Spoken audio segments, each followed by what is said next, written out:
Thank you, President Marshall, for your kind introduction. I am grateful for the support and encouragement that you give to our faculty. And I think you may have been one of the first people to read my book in its entirety, perhaps. Thank you to Michael Mua for all things tech related, to Meg Mercury and Andrea Johnson for organizing the logistics of this event, as well as Cindy Beth Johnson, Laura Larson, and Andrew Fox. Thank you also to the student volunteers, Mark Caswell, Bridget Weber, Pam Graham, Stephanie Pescatelli, and Grace Riggs, who also helped get things into place for today. I'm especially indebted to my respondents who were voluntold to be on this panel and agreed to take the time in their very busy semesters to respond to my book. It means so much to me, as do they. John Scheuer and Pat Browne are not only engaged and thoughtful students who make every class they're in better, they're also gifted encouragers and valued thought partners. In the future, I will be sure to ask them to read my books before publication. And Demian Wheeler, in the acknowledgements for this book, I wrote that despite our irreverent rapport, he takes the Good Shepherd very seriously, and that his enthusiastic encouragement and intrepid optimism have spurred me on. These statements could not be truer, as I trust you'll see for yourself soon enough. Demian, I am so grateful to have you as a colleague and a friend. This book is dedicated to Robin Jensen. It's hard to overstate my appreciation and affection for Robin. She's had the greatest influence on my own approach to art history, not to mention that without her understanding and support, I'm not sure I would have survived my PhD program, during which I gave birth to 3 kids in 4 years. I could not have asked for a better mentor and a teacher, and I'm very intentionally limiting my comments so as not to go on and on. Okay. Speaking of which, I could easily fill the next hour and a half with a litany of thank yous to the numerous people and institutions who have made this book possible, such as my University of Minnesota research assistant, Alyssa Kamenev, and the staff at Baylor University Press, especially my editor, Kate Jarrell. But for the sake of time, I will conclude by thanking my wonderful faculty colleagues led by our Dean Kyle Roberts and our amazing staff at United. It's an honor to do disruptive and constructive work alongside of you. Some have populated my office with sheep and shepherd related souvenirs, and many have likewise been quick with sheep jokes, so I'll have to be more careful in the selection of my next book topic, I think. And finally, my family, my parents and in-laws, who quite literally helped me to complete the writing of the manuscript by watching our children, and our children who helped me to be a better human in general, sometimes by being a kind of mirror of my own foibles, I think. Last but not least, my husband, Luke. Like you said the other day, we should write a book on marriage because we're so good at it, but probably not a book on humility, I think, right?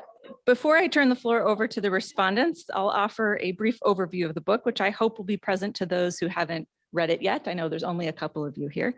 I'll begin by sharing the process of its development, which I hope may be helpful to our graduate students as it emerged from my own doctoral coursework. In the summer of 2011, I did a directed study on early Christian monuments with a focus on Rome and Ravenna with Robin, for which she had me write a series of abstracts for potential future research projects instead of a traditional research paper. In my précis on the Good Shepherd, I wrote, quote, we only have a couple slides here. Several art historians such as Johannes, so this is just taken exactly from that précis, so you can see the earliest kind of thought about it. Several art historians, such as Johannes Deckers and Hans Belting, have argued that an imperialization of Christianity and its art resulted in a shift in depictions of Christ from the grassroots Good Shepherd to a supreme enthroned ruler, an iconographic move that veritably elevated the emperor to divine status. In this early period after the legalization of Christianity, how is the persisting presence of shepherding images to be understood? For example, Jesus depicted as the Good Shepherd or the Agnus Dei, the apostles as sheep, and monuments such as Santa Apollinare in Classe and the baptistry at Naples. That is, do they still reflect a persisting understanding of Jesus as the Good Shepherd in the midst of, or perhaps in spite of, imperial iconography? In contemporaneous popular religion, was Jesus understood as the triumphant emperor, the humble shepherd, or both? And spoiler alert, I think it's some things of both. How, if at all, do sermons and theological treatises reflect this? So when I was invited by Lee Jefferson to contribute to a panel on early Christian art in the Roman Empire at the North American Patristic Society a couple of years later, I returned to that very abstract. Aware of precedents like the shepherd King David, whose defensive shepherding skills were part of his resume for battling Goliath, I focused my attention on the pre-Christian history of the motif of the philanthropic shepherd in an effort to better understand its early Christian use. So was the Christian use of the shepherd really anti-imperial and nonviolent, as some folks had interpreted it? That panel led to the volume, The Art of Empire, Christian Art in its Imperial Context in 2015, edited by Robin and Lee. In 2016, I was contacted by Baylor University Press because at the time I was a Louisville Institute postdoc fellow. And over the course of some months, I put together a proposal for a monograph. And just 5 long years later, the book was published. So in this book, I attempt to trace the Good Shepherd from its ancient Near Eastern origins to its decline in the early Middle Ages. Part of my intervention, I hope, is to challenge a common narrative in art history that pits the so-called grassroots Good Shepherd of the Christian catacombs against the post-Constantinian bedazzled Jesus enthroned in judgment. In contrast, I argue that textual and visual evidence indicates that there was probably more continuity between these two moments. The Good Shepherd was not merely a peaceful bucolic image, but in fact had been invoked to describe political rulers and deities for thousands of years before its adoption by Christian communities, and a point that is visualized in the Good Shepherd mosaic of the Mausoleum of Gallipokidia, which serves as the cover image for the book. So I'm going to share a table of contents just to give you an overview. In the introduction, I summarize the task of the book as being, quote, to document the long history of the Good Shepherd in order to demonstrate that its use in early Christian contexts was more complex than previously understood. More specifically, the Good Shepherd was not a simple anti-imperial image, but relied on previous and even conflicting meanings related to power and violence in order to subvert the very logic of empire. End quote. I also briefly explain my approach to the interpretation of images, as for example, I write that, quote, like most enduring images, the strength of the Good Shepherd is its flexibility. Its meaning not only fluctuated over time, but also in different contexts. Furthermore, as a symbol, it was able to invoke multiple and even contradictory meanings simultaneously. And it's that last bit that I find most interesting. So the first chapter, The Shepherd Who Brings Peace, the Shepherd Kingship in the Ancient Near East, tries to uncover the earliest iterations of the shepherd motif, which were tied to both the practice of religion and the exercise of political power. In Mesopotamia, the shepherd king was a protector and deliverer of justice. In Egypt, he was a divinized authority whose rule extended into the afterlife. And as recorded in the Hebrew Bible, the shepherd king was a leader of God's people. The second chapter, Shepherd of the People, Divinity and Violence in the Greco-Roman World, looks at the motif in ancient and Greek and Roman cultures, considering texts from Homer's Iliad and Odyssey to the Christian New Testament and images of figures such as Hermes. In these contexts, the shepherd of the people continued to have religious and political connotations, being invoked in philosophical texts on kingship and statecraft, and in Homer's poems and elsewhere was associated with defensive violence as well as divinity. Christian texts of the 1st and 2nd century interpreted Jesus as the Good Shepherd, who, like his predecessors, leads, protects, and judges, but in a significant departure, or rather subversion, is also paradoxically both the shepherd and the sacrificial lamb.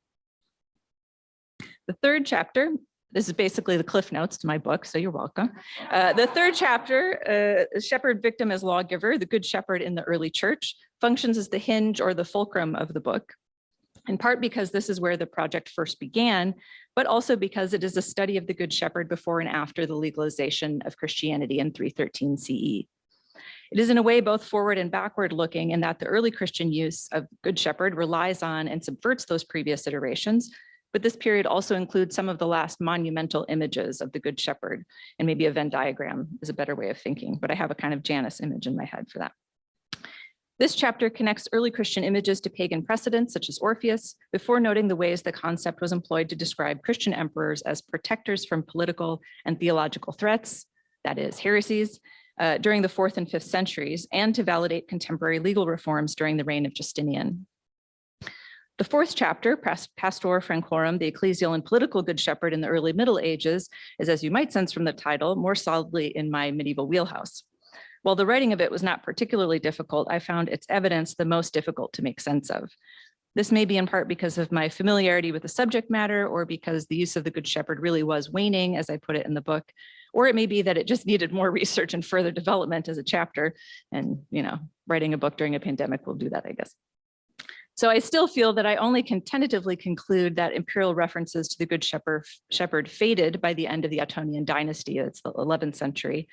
As Carolingian and Ottonian rulers seem to favor biblical figures like David, Moses, and Josiah, which do bear implicit shepherd references, sometimes tied to legal and cultural reforms as well.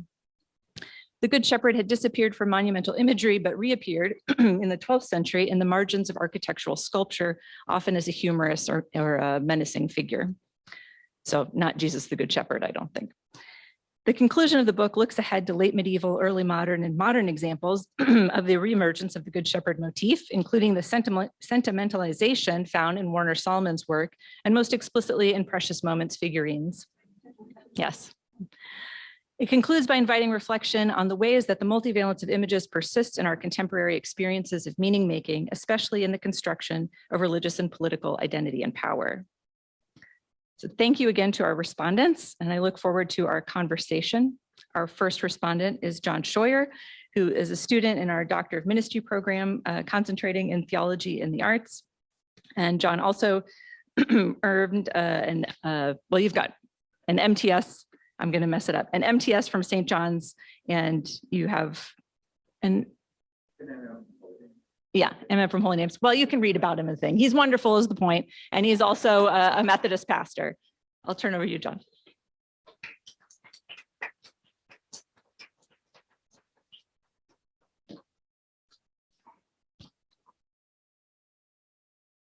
I'm so excited because I've always wanted to say the next line.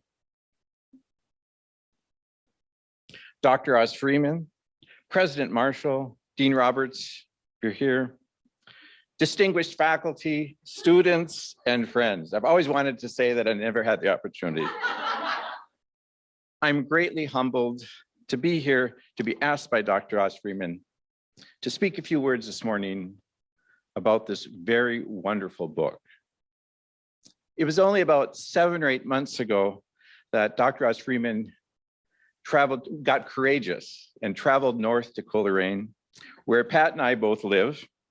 Our home is built on tailings from the iron ore mines and just steps away from this vast wilderness and lakes, forests. And we were going on a pilgrimage to a small Russian Orthodox church in the middle of a hayfield. It's about 60 miles north of our homes. And it was during this sojourn that Dr. Oz Freeman asked if we would each speak this morning. And of course, I, without hesitation, said yes. Pat was a little bit more reserved, as would be her nature, but I'm very happy to be here. But it's really interesting to me that about 4 months ago, while Pat and I were both down here in the cities attending a function of some United folks, I was approached by someone at this function and asked if I knew who would be responding at this event.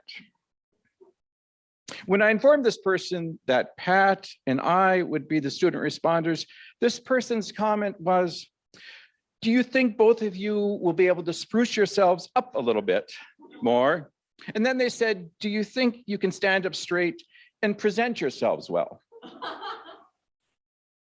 In many ways, I will not disclose, it was kind of funny, but in many ways, after carefully reading this book, these comments also reflect, in some measure, an element or an aspect of the book. Because after all, just like the insinuation that Pat and I, as rural folk, might need a bit of urbanization if we're going to be presentable to you today, the lowly shepherd, as we discover through Dr. Oz Freeman's wonderful scholarship, was also lifted from its agrarian landscape and rural landscape to be repackaged in such a way that it could fit new landscapes of power, prayer, kingship, and empire to what may now be called the Good Shepherd. And as a matter of fact, I do, although it's small, I greatly appreciate the small nod to real shepherds in the conclusion of your book, where you write, "The lives of actual shepherds, while a constant backdrop and the essential reference for the Good Shepherd motif have remained largely marginal to the material treated here, and therefore to the discourse of the book." But then you provide this wonderful reference that I'm dying to look up. Excuse my French, from the Le Bon Berger, from the real shepherd. And I want to seek that source out because I think this dynamic between what is actual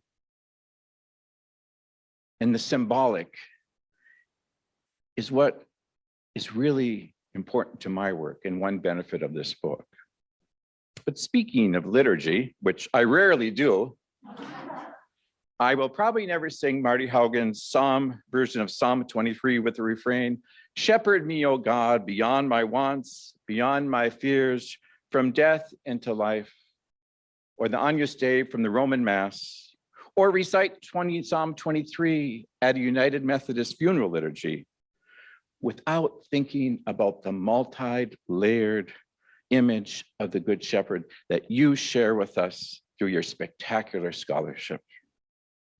Even the cotton ball covered picture of the Good Shepherd placed on green construction paper as part of an art project led by Benedictine nuns when I was a small boy in catechism class will not escape your insight.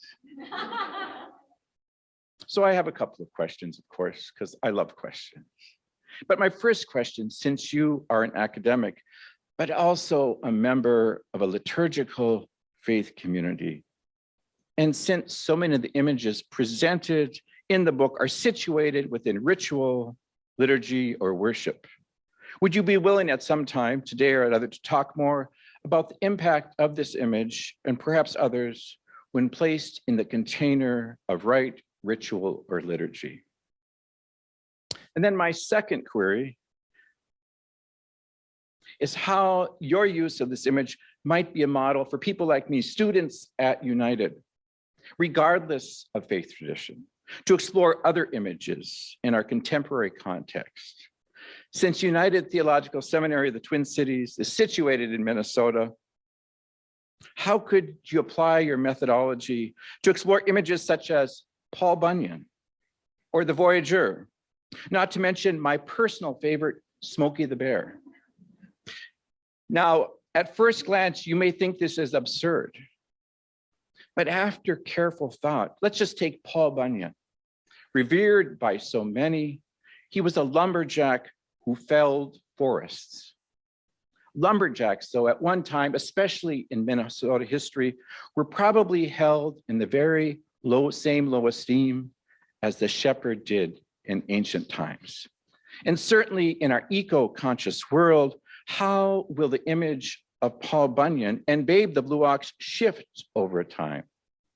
As a matter of fact, children's author and also now a Minnesotan, Phyllis Root's book, Paula Bunyan,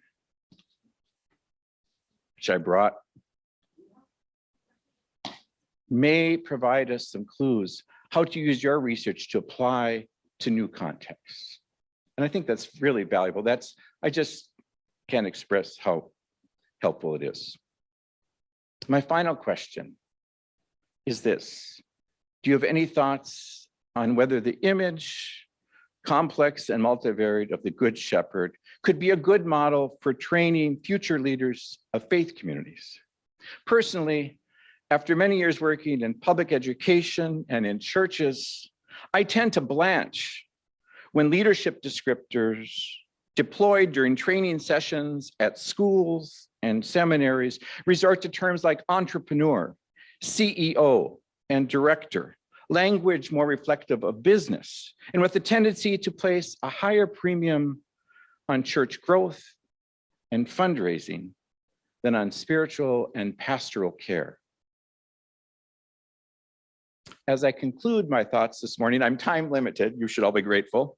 I want to thank you for sharing not only your academic scholarship, but with this book, but also I want to thank you for having the wisdom to not let us forget the value of history, tradition, and thought from years long past. I sometimes feel in our rush to be current, contemporary, and cutting edge, many institutions of higher learning, including seminaries, certainly not United, are willing to give up intellectual thoughts and ideas from the past because we fail to see their relevance for today's work. However, my work is enriched when I dialogue with those early Mesopotamians, when I sing psalms with the shepherd King David, and when I share a library space with Augustine. Have to get him in here, of course. I love this book, and I'm very, very grateful to be a part of this morning and to hear more from you with your wonderful ideas. Thank you.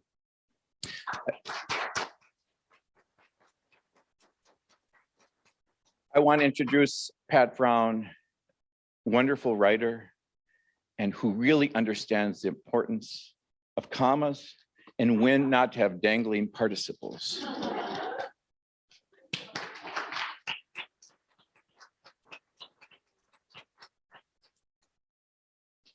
Oh boy.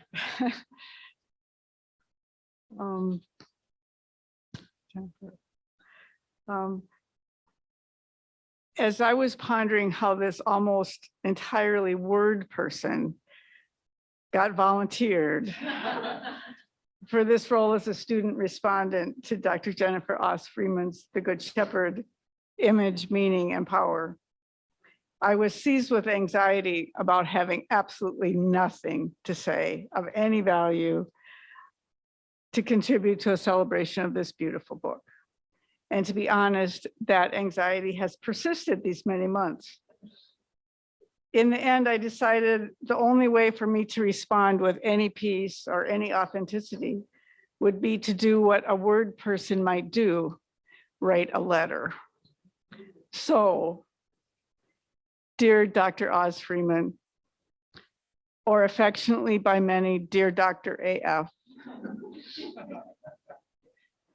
And yes, also meaning no disrespect from someone old enough to be your mom, if not your grandma, and even that's a close call, dear Jennifer.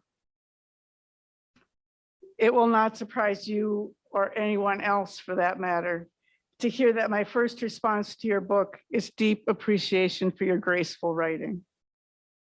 You had me already by the acknowledgements, which are both generous and eloquent. I was delighted to see that your children, Alice, Thomas, and Agatha, my birthday buddy, make an appearance, and I cherish this caveat. Quote, if there are any incomplete thoughts or, God forbid, sentences, it is surely due to the regular interruptions caused by their irresistible hugs, end quote. What a lovely image. And no, not a single incomplete sentence anywhere in the book, not that I could find. Also, and more importantly, I hear your unique voice in every single line, as if you were reading your book out loud. For me anyway, that is always the measure of writing that is authentic and true. And yours is wonderfully so, from the first word to the last. All the way through your book, I was especially intrigued by the whole question of images and metaphors and how we relate to them. Even though I am a word person, I think a lot about images, both verbal and visual.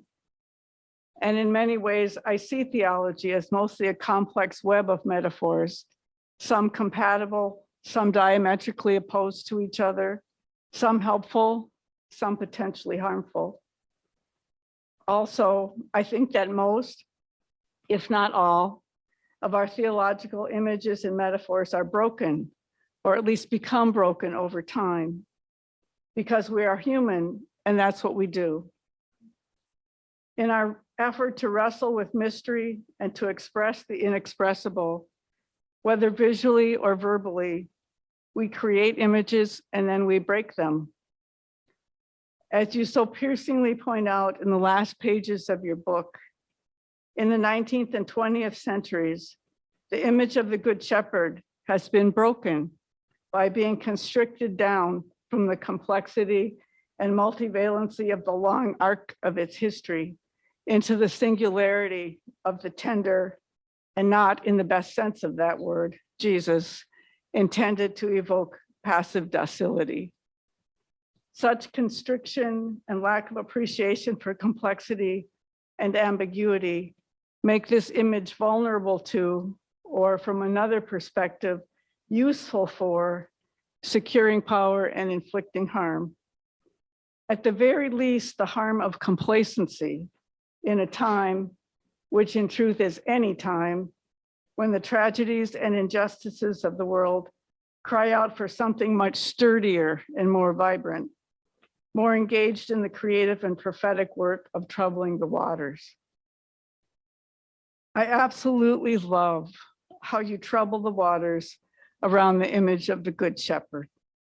And what struck me so powerfully as I came upon the last pages of your book is that you do so not by making pronouncements, not by telling us how we should see and use the image of the Good Shepherd, but by meticulously tracing, documenting, and interpreting the image. In other words, your rigorous scholarship recovers an image that otherwise could be lost as irrevocably broken, useless, even harmful. It is precisely your rigorous scholarship that reveals all the multivalent images and meanings that you affirm in the end. It is precisely your careful scholarship that breaks the image open, this time broken in a good sense, to be viewed not only as complex and expansive, but as life-giving and challenging. Personally, I don't believe the image of the Good Shepherd would have any hope of being meaningfully recovered without your meticulous scholarly attention to its history, to its complexity and ambiguity. Only by recognizing, as your scholarship so clearly and convincingly reveals, how complex and contradictory, ambiguous, and even subversive the image of the Good Shepherd has always been, can we hope to recover such a life-giving and dynamic complexity for this broken image or for any other. In that light, I deeply appreciate the challenges you pose and the questions you raise in the final pages of your book when you exhort us, quote, "We would do well, like those from millennia before us, to cultivate an awareness of the multivalence and durability of images, as well as their power to create new realities," unquote. And you ask us to consider this question, quote, "What new realities might emerge if contemporary images of the Good Shepherd were similarly informed and then embodied something of the history narrated in this book," end quote. And of course, you broaden out the project and the challenge beyond the Good Shepherd to the whole spectrum of theological images and affirm, quote, "that getting to know such images better will instruct us about historical constructions of power and meaning, and perhaps even more importantly, can enhance our understanding of ourselves and our relationship to images," end quote. Exactly. I will be reflecting for a very long time on how much is at stake if we take your words and your work seriously.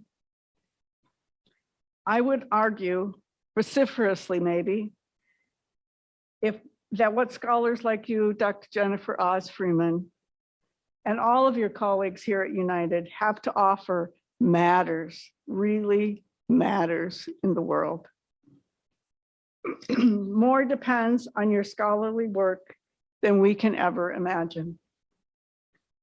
So although teaching can be all-consuming, and we are all so grateful for your passionate commitment to your students, I hope you and your colleagues will also keep sacrosanct time for scholarship and writing, not only for your own sakes, but for ours, for the world's. This is what you have to offer, and the world desperately needs exactly what you have to offer. In this moment, I am so grateful for what you offer here, Jennifer, so brilliantly and so generously. Thank you from the bottom of my heart. Thank you.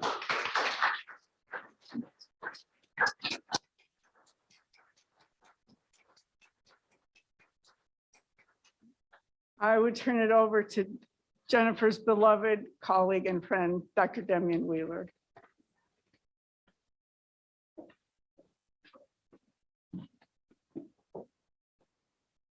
Oh boy, that's a tough act to follow. Wow. Thank you, John and Pat.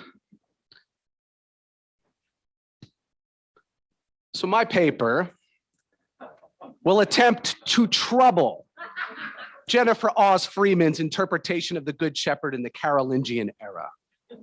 Just kidding, obviously. I will leave it to Dr. Jensen to get into the historical weeds. No, my response is much more self-serving. Jennifer's book, I will contend, illustrates and confirms some of the core arguments of my book.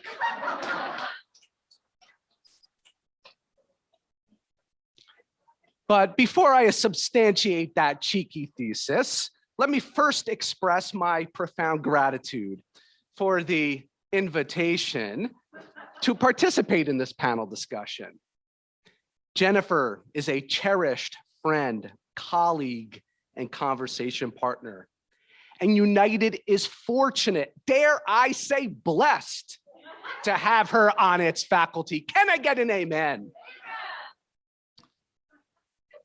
Is she logistically challenged, frequently frazzled, and a tad disorganized? Maybe. Has she forgotten the keys to her office on more than one occasion? Well, yeah. Does she enjoy the occasional potty joke? Who doesn't? Is she likely to quote Pseudo-Dionysius and Michael Scott in the same lecture? You betcha. Does that mean that she is anything less than a world-class first-rate historian? Friends, no. Don't let her self-deprecating shtick and breezy sense of humor pull the wool over your eyes. Jennifer is a rising star in church history and even historical theology, and the Good Shepherd is a testament to that fact. Lee Jefferson's appraisal is spot on in my estimation. This is a triumphant work, a careful, comprehensive, and nuanced exploration of one of the most well-known, if oft misunderstood, motifs in early Christian art.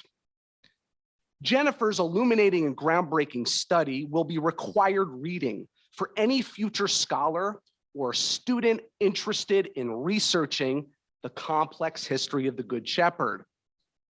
Although the significance of her book far exceeds this particular image, as I will propose later.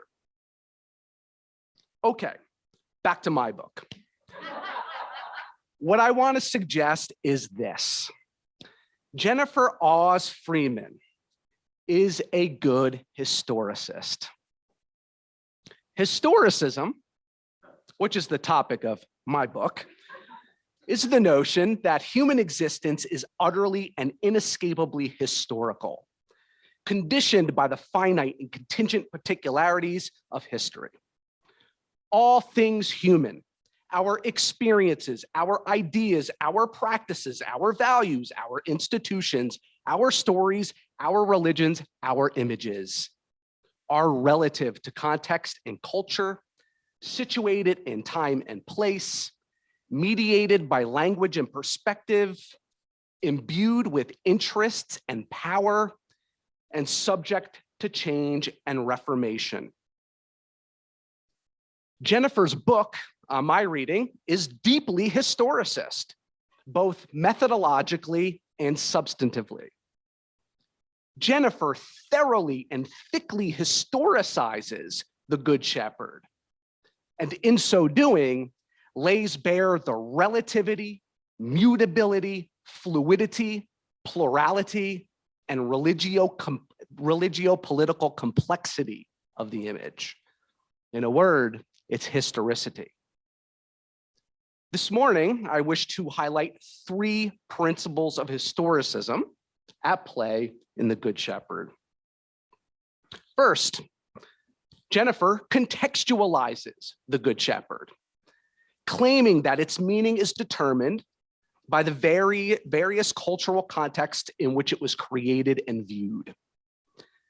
The book shows how early Christians relied on and reimagined a larger and longer tradition of shepherding motifs in the ancient Near East, the Hebrew Bible, and the Greco-Roman world, and then traces the historical development of the Good Shepherd image from the primitive church through the Middle Ages and onward into the modern period. What Jennifer reveals is that the Good Shepherd is, in fact, a much more complex and compelling figure than has previously been considered. A figure who took on new and sometimes conflicting connotations in different historical settings and continued to carry the royal and imperial associations of its Mesopotamian, Egyptian, Jewish, Greek, and Roman antecedents. She follows the shepherd through the centuries before and after the advent of Christianity and discovers that the rumors of his simplicity and docility have been greatly exaggerated. That leads to a second principle of historicism implicit in the Good Shepherd, the principle of anti-essentialism. Historicists maintain that the cultural and religious habitations in which we live are porous, messy, revisable, interactive, and internally diverse, changing over time and intermingling with one another in historically specific and mutually transformative ways. For that reason, cultures and religions in a historicist perspective do not have essences, unchanging meanings, stable grammars, pure origins, pristine identities, impermeable boundaries, or fixed narratives. Rather, they are and always have been plural and contentious to the core, and constantly challenged and reconfigured as a result of new understandings and experiences, shifting historical circumstances, and encounters with others. More than anything else, Jennifer's book is an effort to undercut essentialist reductions of the Good Shepherd. Jennifer pushes back on oversimplified and romanticized renderings of the Good Shepherd as merely bucolic, humble, and peaceful, which are related to the dominant scholarly narrative that pits the allegedly grassroots anti-imperial Jesus of primitive Christianity against the triumphant enthroned Christ of a corrupted post-Constantinian church. When the Good Shepherd is placed in the larger history of shepherding imagery in the ancient world and tracked into the early Middle Ages, a much more dynamic, multivalent, ambiguous, and power-laden image comes into view. An image that is continuously evolving and mutating and is continuous with an existing iconography of kingship and cult, pantheon and empire, force and rule, pastor and protector. In good historicist fashion, Jennifer argues that the Good Shepherd, far from possessing a single static meaning, is a flexible and fluctuating motif capable of, quote, multiple and even contradictory meanings simultaneously. Third, and perhaps most significantly, the Good Shepherd exhibits the radical materialism that is central to historicism, which attends to the physical and political realities that shape human life. Jennifer's book is materialist in two senses. To begin with, there is a deep engagement with various aspects of material culture and the arts in particular. Jennifer's historical account is textured and multi-layered, examining literary and visual, textual and artistic representations of the Good Shepherd. And images are not simply illustrations of texts or applications of ideas. Rather, they are conveyors and transformers of religious meanings in their own right. Vehicles through which theological worlds are constructed, deconstructed, and reconstructed. Paintings, sculptures, icons, mosaics, liturgical objects, architectural structures, and other material and aesthetic productions are not extraneous to theology. They are theology, according to Jennifer. The Good Shepherd is also materialist in its analysis of power. In fact, the whole argument of the book is that the Good Shepherd is really a facet of imperial iconography, problematizing the regnant interpretation of the image as inherently docile and gentle, or more precisely, recontextualizing it as one end of a spectrum of potential meanings. Kings and elite classes in Mesopotamia, Egypt, and Israel used shepherding imagery to express stability, strength, guidance, and religious, political, and divine authority.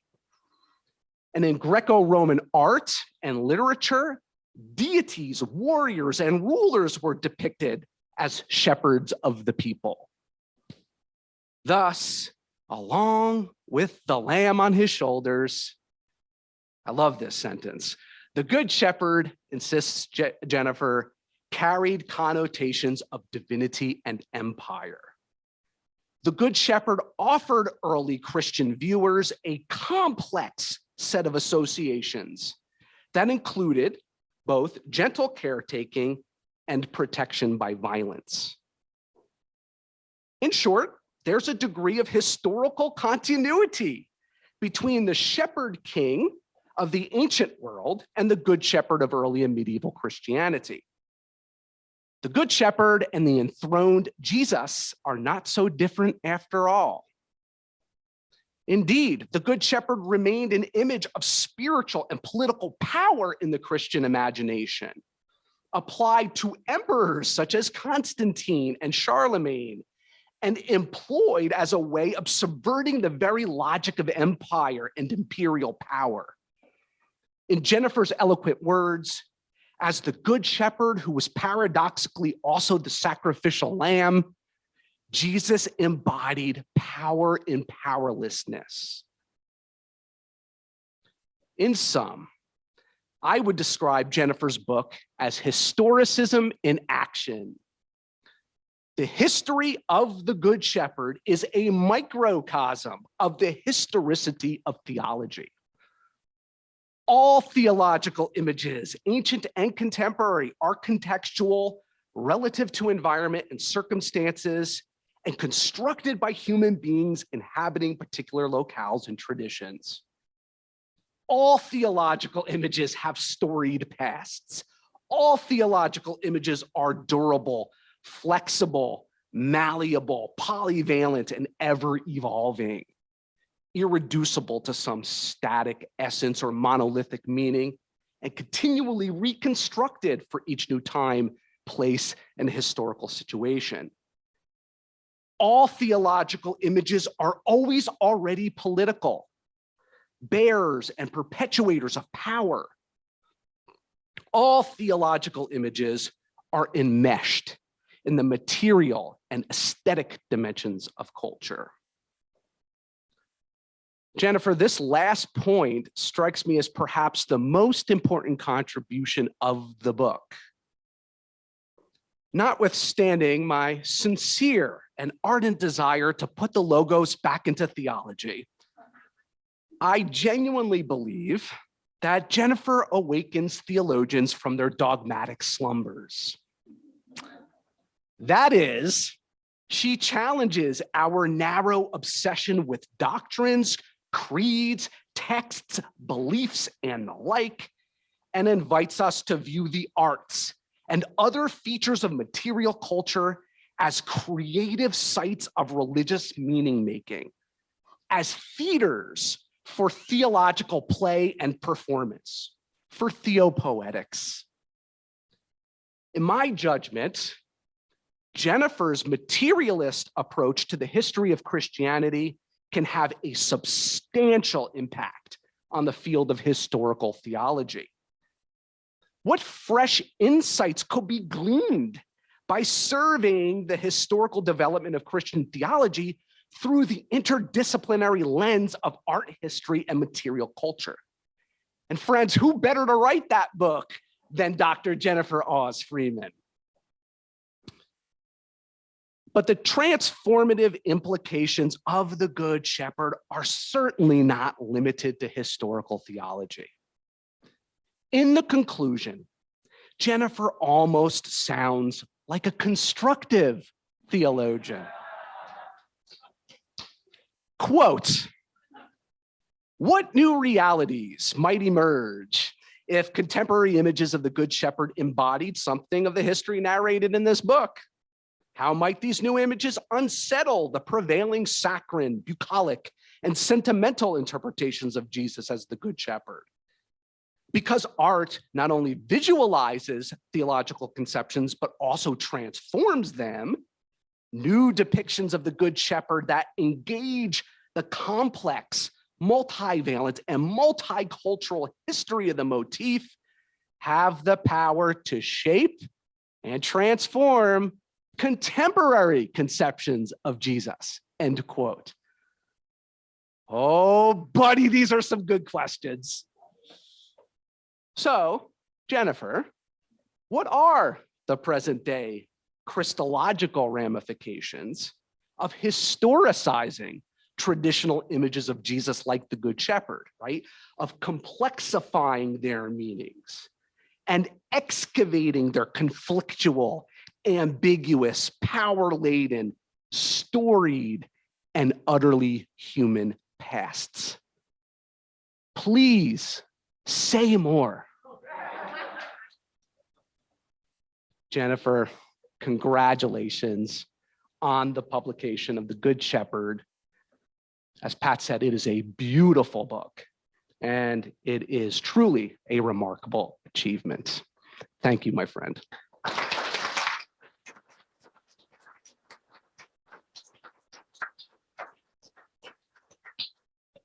Thanks, friend.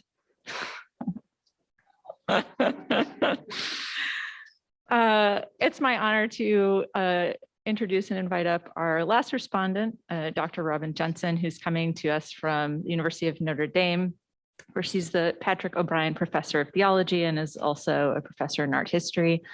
I won't say any more than to say that you're my academic mother, I suppose, in many ways, which we'll come to soon enough. Thank you, Robin, so much for being here.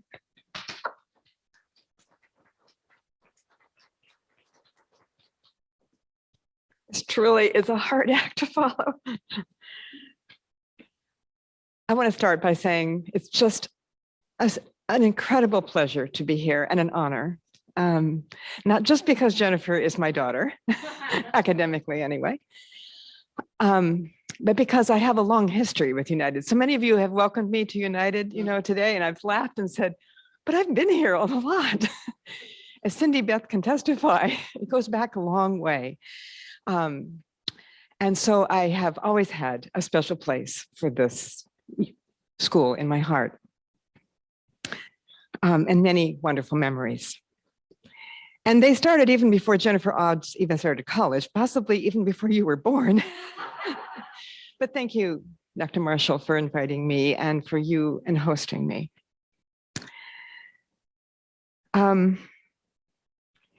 Actually, I've sort of even added this little note here. I'd like to thank you all for her. But that would be untrue. I mean, I can't take any credit for her. She found you on her own, but I did write a glowing letter of recommendation. I hope that's in some file somewhere. So much has been said, and there's a funny little anecdote here that Jennifer and I brought exactly the same pictures to show you. Exactly the same pictures. So I'm going to use hers because she labeled hers and I didn't label mine. But I want to start by sharing a little bit of personal information, personal background about my first meeting with Jennifer. This is what I can do. Nobody else can do that here. Or at least the way that I recall this. And you can correct my mistakes. But my reason for doing this, I think, will make sense in a few minutes. So I first heard from Jennifer when she was still a student at Yale. She wrote me an email. She was a student at Yale in the Master of Arts in Religion program. And she was specializing in Christian visual art with particular interests in medieval iconography. And someone told her to look me up, Judith Dupre, I believe. What struck me immediately was not only her work at Yale, but that her undergraduate major, and I know there's some folks here from Bethel, her undergraduate major from Bethel, here in the Twin Cities, was in theater with a minor in art history. Now, she may not have realized this at the time, but I was already sold. She had me at theater. She was someone whose interests almost completely dovetailed with my own background, perhaps much more than she realized. I had graduated from Concordia College in Moorhead with a double major in theater and studio art, maybe a zillion years ago. Like me, when I started into graduate school, Jennifer was a relative newcomer to theology, maybe even more than Jennifer. I didn't go to college daydreaming that I would one day end up with a PhD in religious studies or teaching as the theology professor. I did not learn Latin and Greek, and I only took the required 4 courses I needed to graduate from Concordia in religion. But I didn't know Athanasius from Arnold Palmer.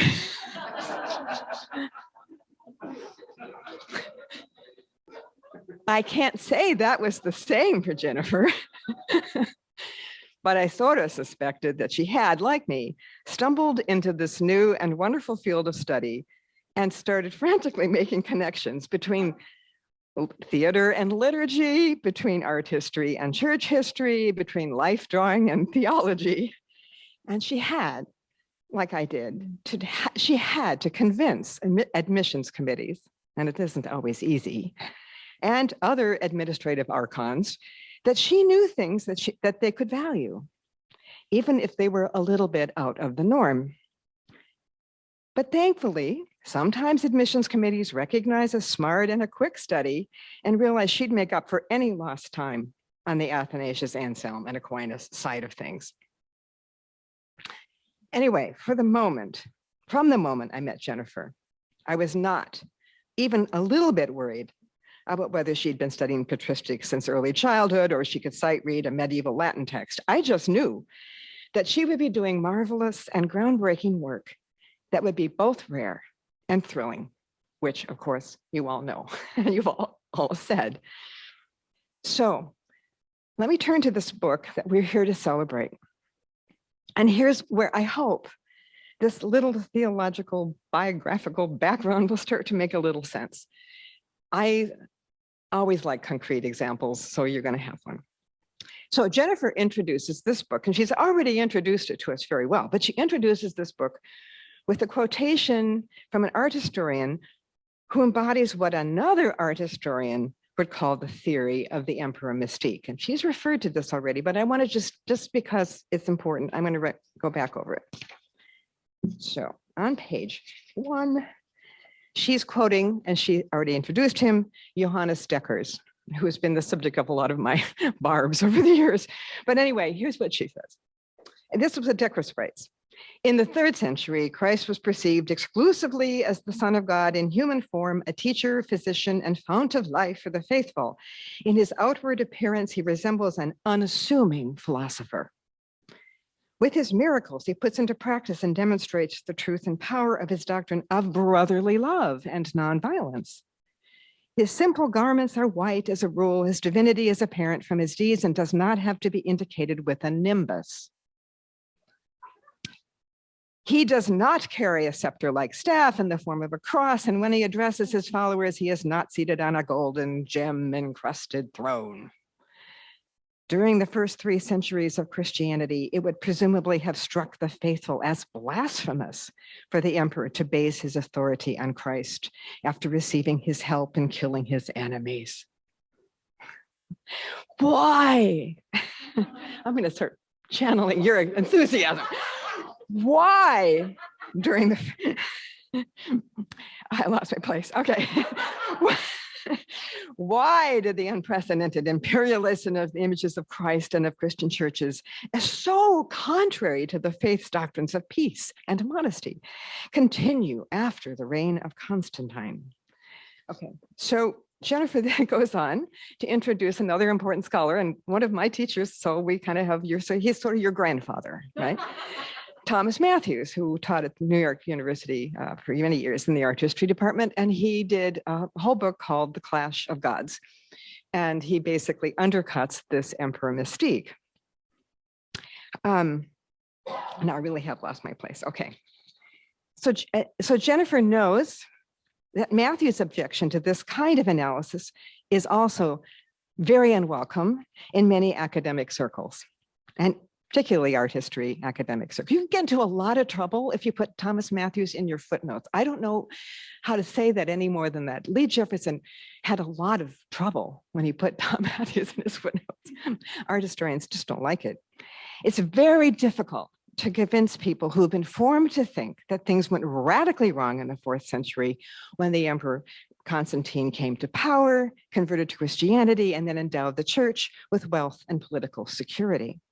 I'm not going to get into this, but for many people, this radical wrongness centers on what they might describe as Christianity's captivity to culture instead of its radical countercultural stance of an earlier period. For others, no one here, I'm sure, this wrongness is particularly evident in the emergence of visual art for the church. And they think it only demonstrates how far Christianity fell into the temptation of idolatry. Now, those attitudes are very, very troubling, especially to an Orthodox Christian. Okay. And there's much more I can say on this score, but I'm not here to give a mini lecture. I only say this to reiterate a point already made so beautifully, that visual art was not, never was, and still isn't idolatrous as such. It can be, but it isn't as such. Christians always and everywhere made pictures, and art has always been a way they expressed their theology and they encountered the sacred. To cut to the chase, I want to focus on the fact that Jennifer's wonderful book starts by refuting this all too common idea that the representation of the Good Shepherd was, first and foremost, a portrait of a humble and loving Jesus, sentimentally so, in contrast to a powerful and regnant and judging king. And here we are, thank you. Here are the 2 slides that I brought, but actually these are Jennifer's. Okay, so we have, on the left, you see, we have from the Catacomb of Priscilla, the shepherd, and on the right is probably the first and foremost illustration of Christ as enthroned ruler. You need to pay attention to the fact this one is a young man who has no beard, and this one is a pretty hairy guy. He's got lots of long hair and a big beard. And so in Tom Matthews' interpretation, this is channeling the savior figure of the junior god, like Apollo. This one is channeling the powerful god, the ruling god, the judge, like Jupiter. Not that Christians were confused, but they're borrowing the iconography of these 2 images in order to say something about who God is. Okay, so, and then Jennifer shows how that figure was received and reconceived over the centuries following the shepherd's first appearance in Christian iconography, how it's adapted from pagan images and ends up with the shepherd, as you see on the cover of her book, holding a golden scepter in an imperial robe, but he's still now very much a shepherd. Sometimes art historians whittle this figure of the Good Shepherd down to simply being a portrait of Jesus. And more, that's what you will see in any art history handbook. That's not entirely unfair, of course, but it would be better to think of this figure as a metaphor or a type. True, this figure on the left is a humble and modest looking guy, but he comes to have this golden scepter. By comparison, the figure on the right, though not looking particularly humble, is not actually an emperor at all. He did not want that job, even if he made the Roman governor a little suspicious that he might have. This one, if you know anything about the Emperor Constantine or any of his followers, his sons, or even all the way through the Emperor Justinian, never wears that kind of outfit and never has a beard. So this is not the Roman emperor. Okay, this is the one, according to most Christian creeds, ascends from earth to heaven, is seated at the right hand of God, and comes into his unending and heavenly kingdom. It's not an earthly kingdom, it's the heavenly kingdom. And this is when it becomes subversive, right? He overturns the power of the earthly emperor by one-upping him for sure. Now, as I've already said, Jennifer's had to take on very ingrained ideas. And she has, in this book and in other places, we could say, overcome them. But how? Jennifer's work consciously attends to the importance of synthesis. Putting in this, you said this so well. I'm not going to say it nearly as well as you did, but putting surviving evidence and conversation to create a holistic view, a holistic study. To do this well, as she does, requires being deeply immersed in literature and art, culture, liturgy, ritual practices, theology, social and political context, and so much else. In other words, she has had to become a fully interdisciplinary scholar, juggling data from many fields, being vulnerable often when you're doing it, and considering all of this from multiple angles. She has also to have simply a feel for the material, perhaps from her gut or her personal dispositions, but she does this because she has those gifts that are so rare in our academic theologians. She's an artist as well as a scholar. She understands the liturgy is theater. And while she does now know Latin really well, this part of her education that formed her from her undergraduate work and throughout, by this she knows what it means to dance and to sing and to draw theology. Words are wonderful, and so are pictures. So I'm very short, but United Seminary of the Twin Cities, I congratulate you on having this really great teacher, colleague and friend and guide on your faculty. I know you love her as much as I do, and I thank you for that. Thank you.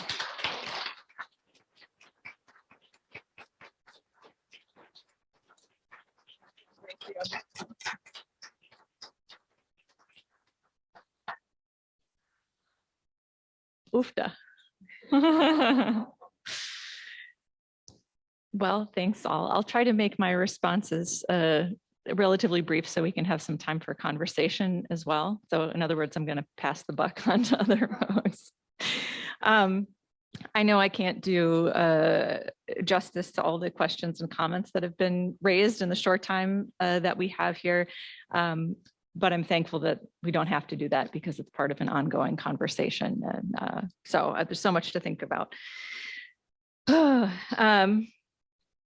I'll start with John. We'll try to address these in order and maybe be selective about them. When you asked about the impact of the image in the container of rite, ritual, liturgy, and so on, such a big question. And of course, our shared interests in ritual and liturgy. I think in the book, I probably address that most explicitly, or think about the context of liturgy most explicitly in the chapter where I talk about the baptistry at Dura Europos. And there I'm using Michael Peppard's work a lot for that. But what I would say here is that the flexibility and power of images is exactly why they're found in these religious and ritual contexts, right? So that they're not just merely decoration, but they're also teaching and modeling. And I think perhaps most importantly, creating experiences. It's experiential knowledge or understanding. In that case, with like a catechist, right? But so images reinforce and support ritual and liturgy, but then, and I think as you also know, on the ground, images and architecture can also work against liturgy. You know, there's that tension. So it's not always a productive or reinforcing relationship necessarily. And that's maybe veering into theological aesthetics as well, which we definitely don't have time to talk about.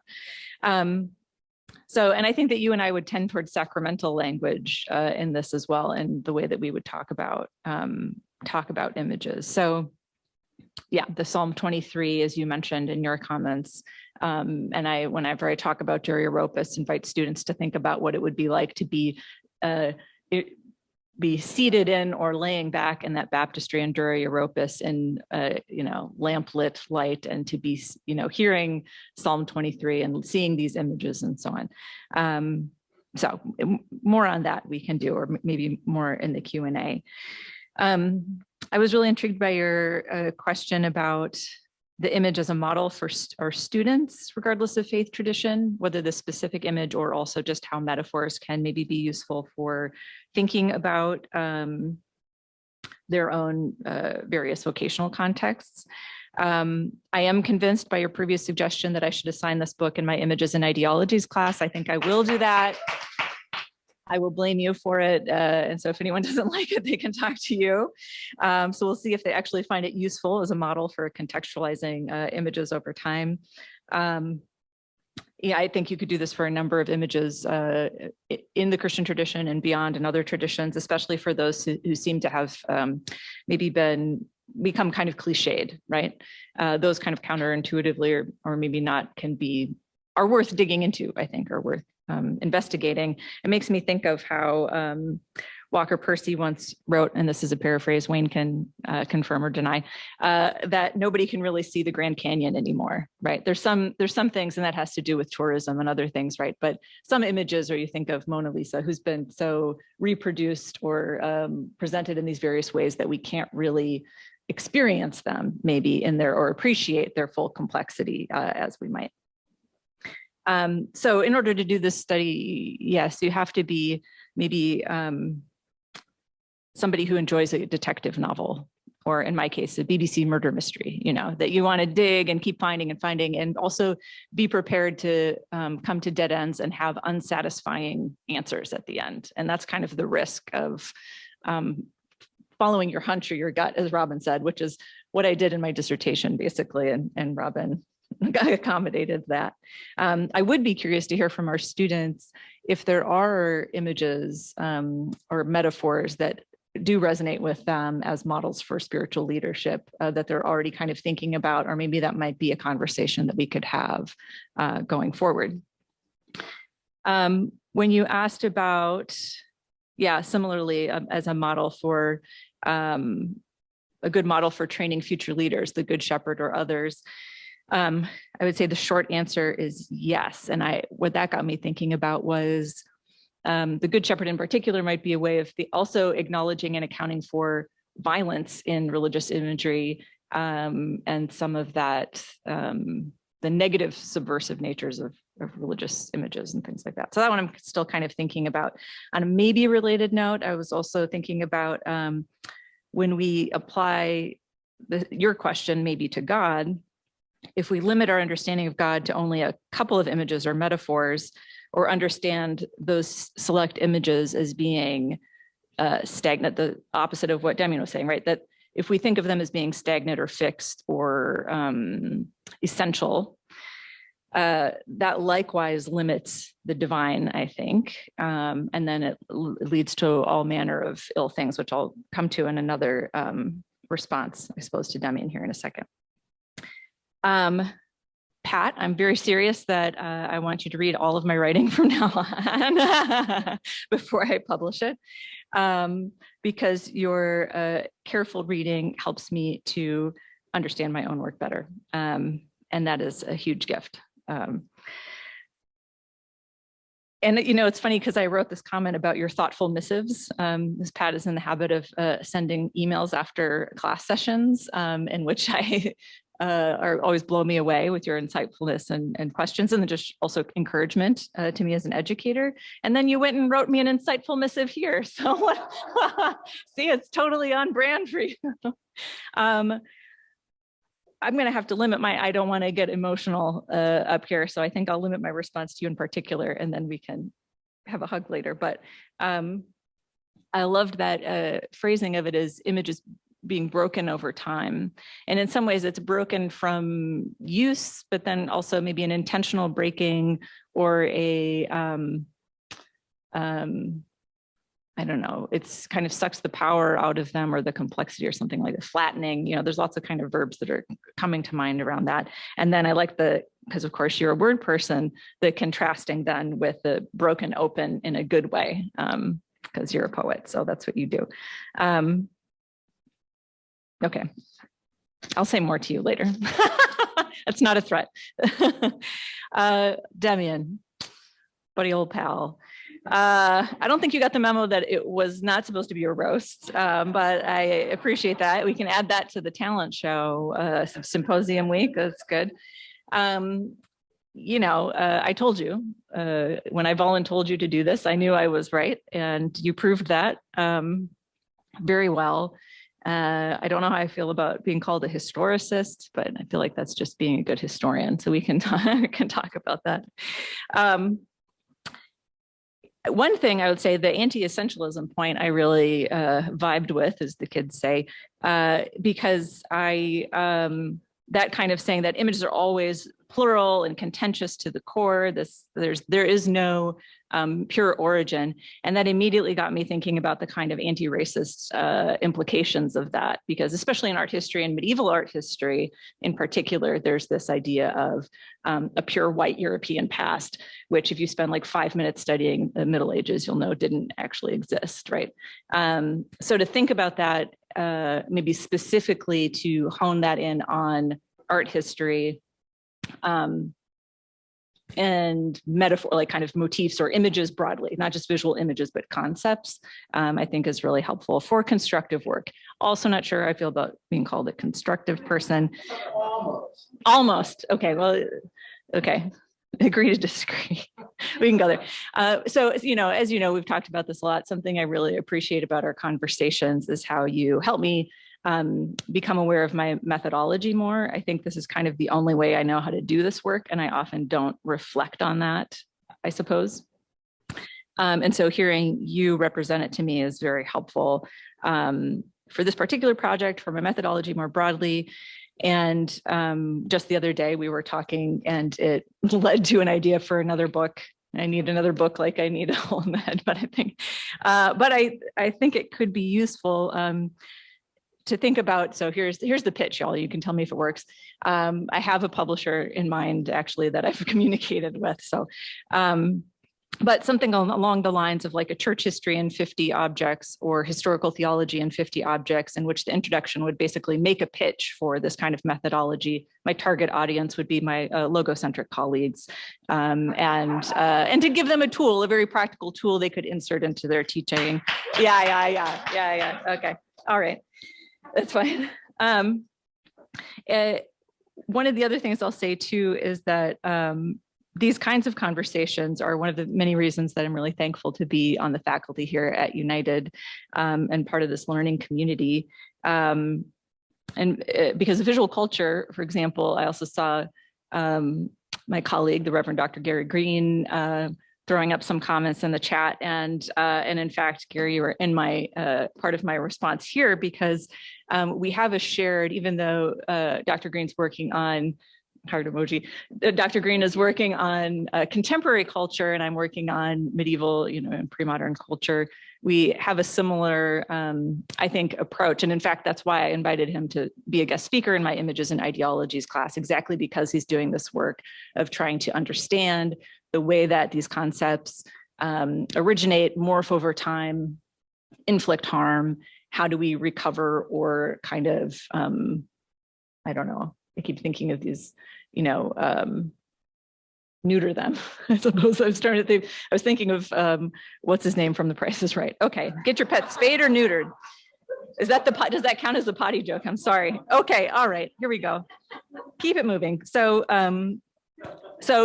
Gary, I'm excited about our future work, and these are things we've kind of batted around at faculty happy hours. But while on the outset, it looks like we're a faculty of folks who maybe don't have overlapping research interests, our methodologies, I think, actually are very, very much aligned. And so I think that's part of why we enjoy working together, and I expect will manifest in other ways in the future, which is exciting. Okay, I said I would keep this short. I'm not doing a great job of that. Robin, thank you so much again for being here. I remember, I remember that email also. I remember that, and I think you're right about all of those things. I also remember the oral defense of my exams, my qualifying exams, which was on April Fool's Day in 2013, actually. One of the most surprising things about that conversation was the pep talk that you and my examiners, the other examiners, gave me about doing interdisciplinary scholarship. And it was really a strong exhortation, I suppose. And I was surprised to be encouraged at an oral defense of my exams. But it was something that meant a lot to me, and I've tried to take it to heart. I can't always remember it, but you're absolutely right that doing interdisciplinary work is risky because you feel like you're bad at everything. You have more things to kind of fail at, and you do make yourself vulnerable to more critiques. And that's difficult. It makes you, you kind of have a perpetual imposter syndrome, essentially. So I'm trying to come to terms with that, and that it probably won't ever actually get better. But what I do know is that interdisciplinary work is worth the struggle, because when it does work, I think that all those things that you outlaid so kindly, I do think that I'm a better historian and thinker and writer than I would be if I didn't have those backgrounds and inputs. And so I'm thankful for the kind of richness and complexity, but it's difficult. So my saying is, why do less when you can do more? Which I think I learned from you, basically. Okay, I have lots of other things that I would say. I know we're almost to time, and so I would love to hear comments and questions for me, for our respondents. We have just a few minutes before we need to conclude. Okay. And thank you to everyone. Yeah.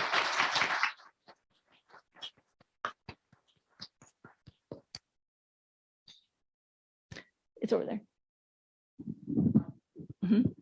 Yeah, Andrew, I was going to say yours too. The play and performance, Gary and I are very much aligned in that too.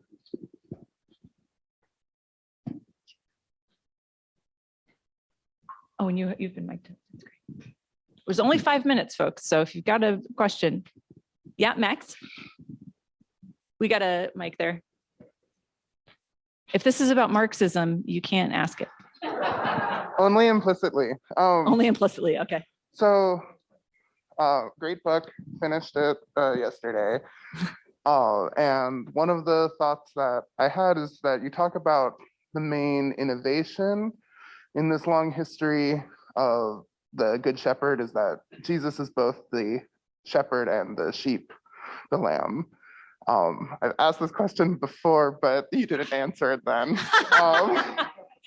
What are sheep? What are sheep like in this symbology? So you trace this situation where you have the Good Shepherd and all these laws and poems and art about the role of a good shepherd versus a bad shepherd. Mm-hmm. And I'm curious what sheep are to these same audiences, and how does the sort of, and how does that feed into the innovation of Jesus as both sheep and shepherd. So sheep, both like actual sheep and then metaphorical sheep or symbolic sheep. For instance, if you're saying this is a good, like if we're saying, if I went to everyone here and said, you're sheep, that might mean something now that I don't know. Does it mean the same thing in these times? Yes, well, I would say actual sheep were resources. Actual sheep are things to be sacrificed in the ancient world, things to be, resources for food, for drink, for clothing, for, so in very practical, I didn't include an image of it, but there, it was not uncommon to make, into the Middle Ages, to make dice out of sheep knuckles. Sorry. But then symbolically, so then likewise, I think that's part of the background. And you do see, I do address it some. I know it's not as much as you want me to do in the book. It's that great academic question of why didn't you do the thing that I wanted you to do in the book, which you always joke about. But that, so say in the context of, the Iliad and the Odyssey, they're not described as sheep, but by describing, say, a military leader as a shepherd of the people does imply sheep status to, say, soldiers. It comes out more explicitly, say, in Plato writing about kingship or, critiquing. I mean, there he actually, I have a passage in the book where he actually critiques like the mindless sheep and people who, ought to be weeded out of the herd and things like this. So there gets to that kind of, maybe even a resonance with how if we said, oh, you're just a bunch of sheep, like kind of implying a mindlessness or just following somebody. He was lodging a kind of similar critique. In a Christian context, it loses that, it doesn't have that negative kind of connotation, but is actually being a part of a community. And in that Jerry Ropus section talking about, and Robin has a book on the baptism and all these related symbols, that the branding of the sheep in baptism, the kind of seal of baptism as a shepherd's brand and being identified as part of this community. So that has a positive thing. And then you see it then depicted as, say, in apse mosaics where the disciples are symbolized as sheep, right? And so there you have in this like exalted, physically exalted up above the altar, materially, and these glittering tesserae, and this little line of sheep disciples, right? So that seems to be a positive thing in that sense. But there's always tension too, because as you know from, say, Greek and Roman literature, or like the writings of Ovid, that shepherds also function in literature of that period as a kind of marginal character, or sexually deviant, or maybe, things like that. And that carries through in some ways in terms of like social realities into the Middle Ages too, where shepherds, because they kind of seem lazy, like they're just hanging out in the in the fields, and aren't part of the kind of standard economy, maybe of, say, a village or town, things like that. Does that answer better?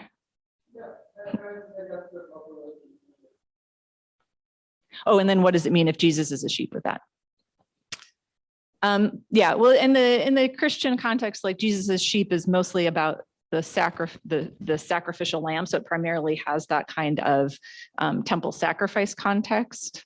But then you think too of, say, the Shepherd of Hermas, or Perpetua and Felicity, where there are these visions that the milk of the sheep or the milk of the shepherd.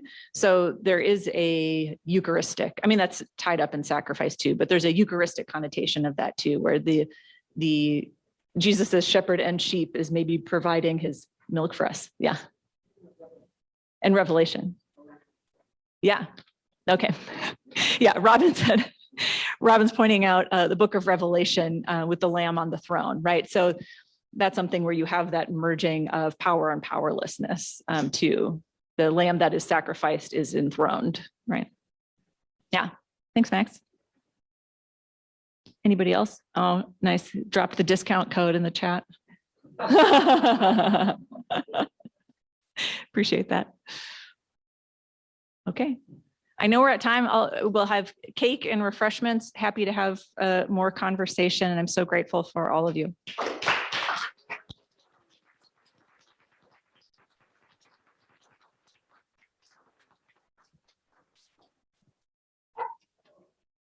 Yes, thank you all for joining us to celebrate the release of Dr. Oz Freeman's The Good Shepherd, Image, Meaning, and Power. For those of you who have joined us via Zoom, as just mentioned, we have shared a discount code in the Zoom chat if you would like to purchase a copy for yourself. That code is good through the end of the month. For those of you here in person, we do hope you will stay and join us for a reception to celebrate this wonderful book. We have a gorgeous cake, breakfast items, and coffee waiting for you in the kitchen. Dr. Oz Freeman also has some copies of her book available for purchase here, and she is willing to sign copies if you brought one from home. And finally, this book event is only the beginning of the third day of United Theological Seminary of the Twin Cities Spring Symposium. And our symposium programming will continue at 11 o'clock Central with an ecumenical Ash Wednesday chapel service. You are all invited to join us. Thank you for being here today.